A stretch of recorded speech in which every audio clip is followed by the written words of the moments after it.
Hey everybody. So I want to give you guys a tip that I think will help a lot of you with your heel position. So you want your heel position most of the time for your dog to be at your heel or just behind you. And lots of times the dog likes to creep with their head at your hip.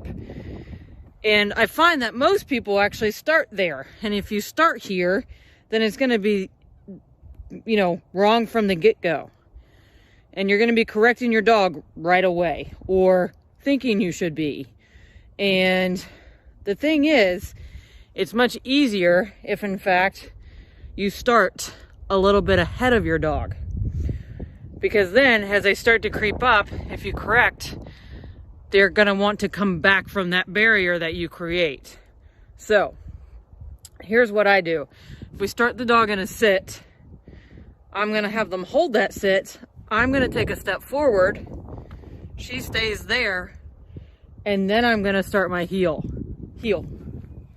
Good girl. And then if she creeps up, then I can tap on the e-collar and bring her back.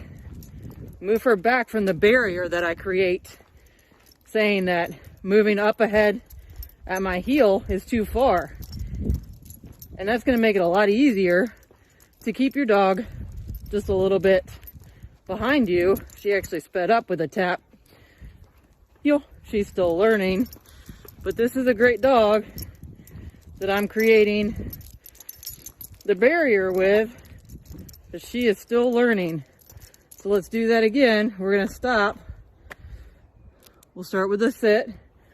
I'm going to take a step forward. She didn't wait. I'm going to ask for the sit again. Sit. Good. We'll do it again. Step forward. Now heel. So if you start that way, you're not behind the game right away. So it's much easier to correct, give your dog information, rather than if we start here next to each other, I'm always going to be feeling like I'm correcting.